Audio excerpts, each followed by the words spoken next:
Hello students, ओम physics centre में आपका स्वागत है। मैं ओम सर। आज से इस चैनल के माध्यम से जेई और नीट से संबंधित जितने भी चैप्टर्स हैं उस सभी का टॉपिक वाइज विश्लेषण करूंगा और हर एक टॉपिक के साथ साथ उस जेई और नीट में जो प्रीवियस ईयर पूछे गए क्वेश्चंस हैं उनको भी लेकर आऊंगा। आज का जो ये मेरा वीडियो है इस चैनल पर वो है कि आखिर साइंस किसे कहते हैं, साइंस क्या है, फिजिक्स क्या है। ये चैनल हमारा ओम फिजिक्स सेंटर, इसमें जनरली आपको जो वीडियोज होंगे वो फिजिक्स से संबंधित होंगे और वो वीडियोज चाहे आप किसी भी स्टैंडर्ड के बच्चे हों, कोशिश करेंगे कि उनके लिए भी वीडियोज आ जाए और जेई और नीट के लिए एक एडवांस और स्पेशल वीडियोज इस चैनल पर आपको मिलेगा। तो चलिए समझते हैं कि साइंस है क्या। तो आपको पता है कि ये मानव का जो इतिहास है बहुत पुराना है और बहुत पहले इस धरती पर आए हैं हमारे पूर्वज और कई एक्टिविटीज है उन्होंने नॉलेज गेन किए।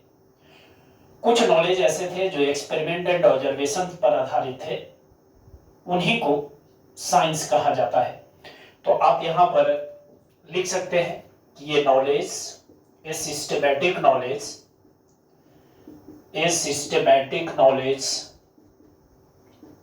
based on experiment and observation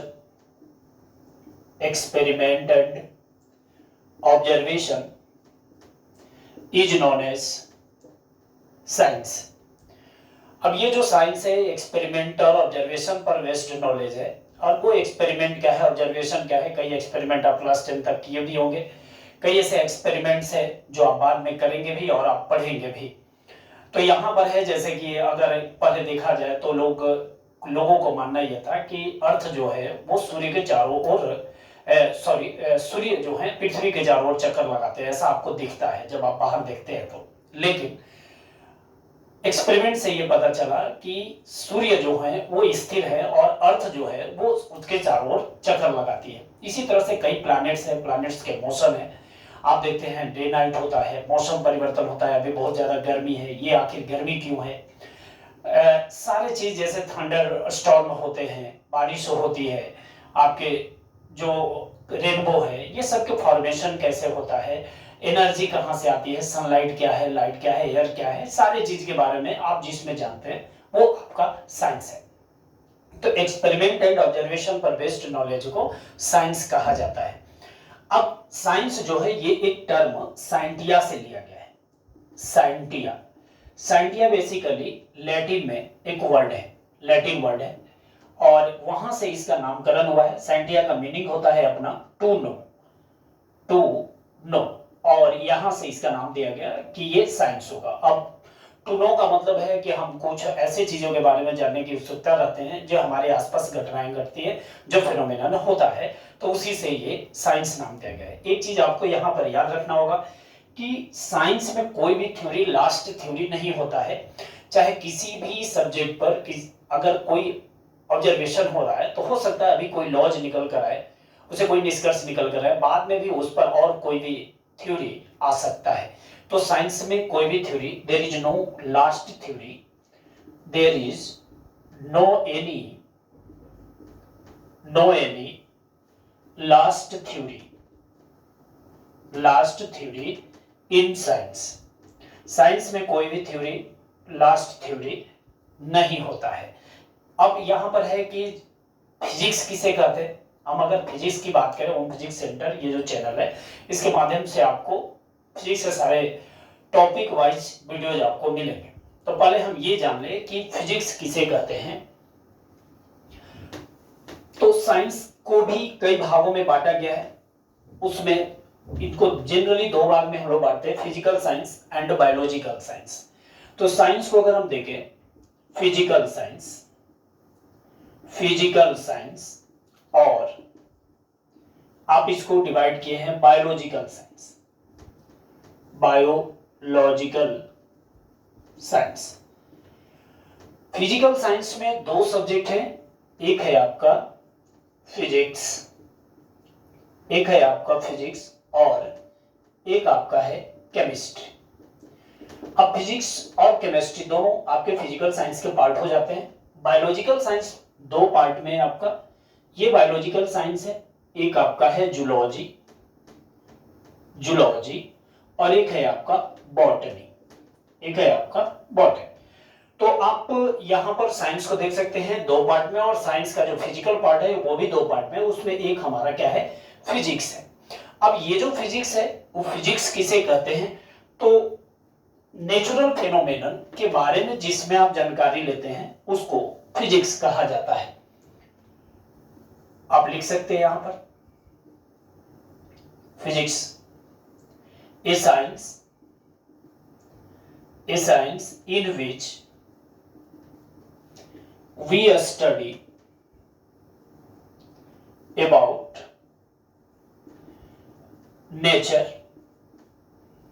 and its phenomenon. Nature and its phenomenon is known as physics.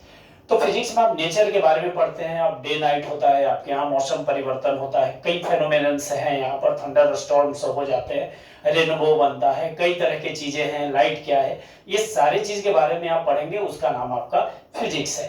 तो फिजिक्स को ही कई नाम से भी जानते हैं हम लोग, उनमें कुछ नाम है, it is known as exact science, इसको आप एग्जैक्ट साइंस भी कहते हैं।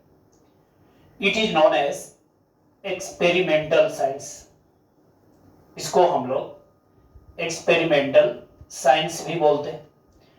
It is known as real science, या इसको आप कह सकते हैं एग्जैक्ट साइंस हो गया, एक्सपेरिमेंटल साइंस हो गया। It is also known as natural science, इसको हम लोग नेचुरल साइंस भी करते हैं। कई नाम से आप फिजिक्स को जानते हैं, experimental science, natural science, exact science. अब फिजिक्स एक बहुत बड़ा सब्जेक्ट है अपने आप में, और यहाँ अगर हम बात करें जेईई और नीट सिलेबस की, तो कुछ ही चीजों को आपको यहाँ पर पढ़ना है जो बेसिक्स है, तो उनके बारे में भी हम लोग देखेंगे कि आखिर जेईई और नीट का सिलेबस क्या है। फिजिक्स को अगर आप यहाँ पर देखें तो फिजिक्स में कुछ साइंटिस्ट है जिनको आपको याद रखना होगा। जैसे एक साइंटिस्ट है गैलीलियो, गैलीलियो को कहा जाता है father of experimental science, father of experimental science, Galileo को कहा गया फादर ऑफ एक्सपेरिमेंटल साइंस। और एक साइंटिस्ट है जिनका नाम है आइंस्टाइन, आइंस्टाइन को कहा जाता है father of modern science, father of modern science. तो आइंस्टीन को हम लोग बोलते हैं फादर ऑफ मॉडर्न साइंस। क्यों आइंस्टीन को फादर ऑफ मॉडर्न साइंस बोलते हैं, इसके पीछे कई कारण है। साइंटिस्ट 1900 में आते हैं, कई ऐसे लॉज देते हैं, कई ऐसे लॉज जिन पर कन्फ्लिक्ट था उसको वो ठीक करते हैं। तो आप देखेंगे यहाँ पर कि आइंस्टीन के बारे में हम लोग जानेंगे कि आइंस्टीन का वो कौन सा थ्योरी था, एनर्जी मास थ्योरी है क्या, और फोटोन का कंसेप्ट क्या है। तो ये सारा चीज बहुत ऐसी चीज है जो आपको आइंस्टीन द्वारा दिया गया, तो इसलिए आइंस्टीन को कहा गया फादर ऑफ मॉडर्न साइंस। और मॉडर्न इसलिए कि आज के जमाने में आइंस्टीन के ही कारण हम लोग आज क्वांटम मैकेनिक्स के बारे में स्टडी कर पाते हैं।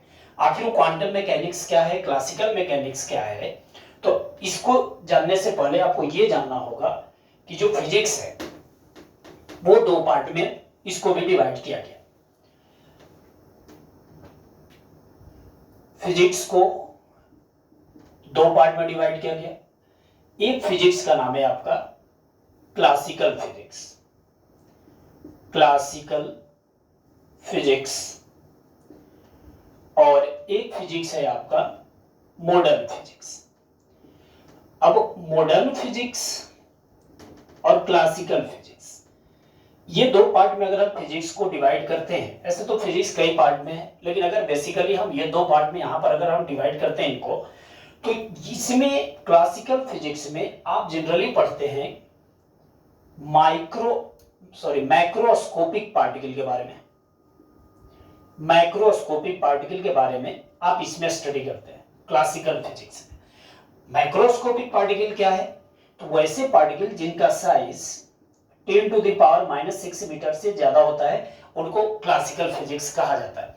अब ये जो मैकेनिक्स आप पढ़ते हैं क्लासिकल मैकेनिक्स, जैसे कोई भी बॉडी अगर मोशन कर रहा है कार है, बाइक है, हम लोग जा रहे हैं, जो भी बॉडी आपको दिखाई दे, जनरली ऐसे दिखाई देने से माइक्रो मैक्रो नहीं कहेंगे, साइज पर वो डिपेंड करता है। 10⁻⁻⁶ मीटर से जिसका साइज ज्यादा है वो आपको माइक्रो पार्टिकल कहलाता है।